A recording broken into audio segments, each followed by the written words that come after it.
Тарыхтагы, журналистикадагы бул деген өтө бир коомго керектүү, өтө бир жакшы кесиптер. Тарых аркылуу бүтүндөй жаш муундун көз карашын калыптандырып, мекенчилдикке, мамлекеттикке мындай тарбиялоодо бул тарыхтын орду зор.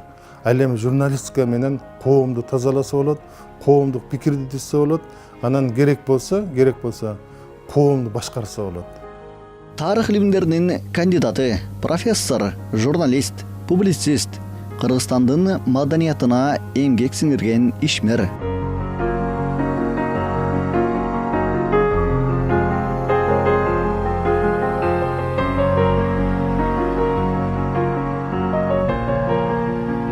Кыяс Молдокасымов 2017 жылдын майынан тарта Кыргыз Республикасынын президенттик аппаратына караштуу Мурас фондун жетектеп келет. Ал 2012 жылы түзүлгөн. Фонддун башкы милдети Кыргызстандын тарыхый жана маданий мурастарын тереңдеп үйрөнүү, кыргыз мамлекеттүүлүгүн бекемдөөгө көмөктөшүү, атуулдук, маданий жана гуманитардык тармактарда эл аралык байланыштарды өнүктүрүү. Адам кайсы жерде иштебесин, барган жеринде бир из калтырып, барган жеринде бир жакшы бир өзгөртүүлөрдү киргизгенге аракет кылыш керек экен. Мына ошондо гана сен баягы бул жарык дүйнөгө келген өзүң бир вазифаңы кичинекей болсо дагы баягы аткарат экенсиң да. 7 жыл бою Азаттык үналгысынын Бишкек бюросун жетектеп, андан соң 2 жыл азыр коомдук делген улуттук телерадио корпорациянын директору кызматын аркалаган. Андан соң мамлекеттик кызматты тапшырып, 1 жыл бош жүргөн. Бирок ошол бош делген 1 жыл тарыхчы журналисттин дагы бир жөндөмүн ачкан тура. Кызматтан кеткен жетекчи колуна кетмен алып, бул ирет өзүнү багбанчылыктан сынап көрүүнү чечет. Башында көп жолу адашат.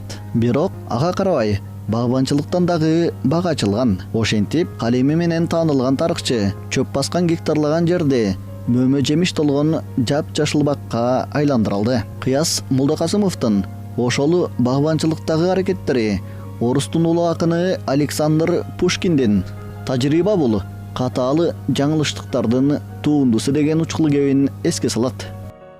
Анан кийин баягы мындай бир чыгармачылыкка кеткенде бир ийин жаткан жерди, чөп басып жаткан жерди алып туруп, ушул жерди бир гүлдөтөйүн, өзгөртөйүн деп туруп, дагы бир мүмкүнчүлүктү бир көрүп, анан бир ийин жаткан жерде бүгүнкү күндө гүлдөгөн бир бакка айландырып алдым. Бул дагы адамдын негизги вазифасы. Себеби адам өзгөртүү үчүн жаралган бул дүйнөгөчү. Мына ошону баягы биз кээде эсибизден чыгарып беребиз да.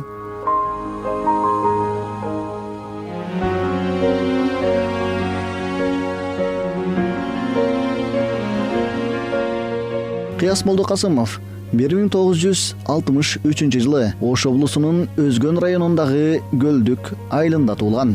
Аталар менен апаларыбыз суктанып эскерчү, коммунизмдин доорунда окуучу болуп, балалыгы ошол космонавт болууну кыялдангандардын мезгилинде калган. Кайра куруу жылдарында жогорку окуу жайлардын флагманы болгон Улуттук университеттен билим алып, эмгек жолун дагы ошол жерден баштаган. Мен университетти бүткөндө журналистика жөнүндө түшүнүгүм да жок болчу, текстти да жаза алчу эмесмин, ачыгын айтыш керек. Анан мен аспирантурага өтүп калгандан кийин, окууга өтүп калгандан кийин 87-жылы. Анан мен архивтерде көп иштедим. Алматыда, Ташкентте, Москва, Санкт-Петербургда. Анан ошол жактан жаңы бир кызыктуу архивдик материалдар табыла баштады. Анан ошол архивдик материалдарды кантип мен элге жеткирем? Кантип ушуну бир мындай бир жаңы бир маалыматтарды, тарыхтын бир жаңыча өңүтүн кантип элге жеткирем? Мына ошону жеткирүү максатында мен жазганга аракет кыла баштадым. Биринчи жазгандарым аябай редактор тарабынан оңдолчу.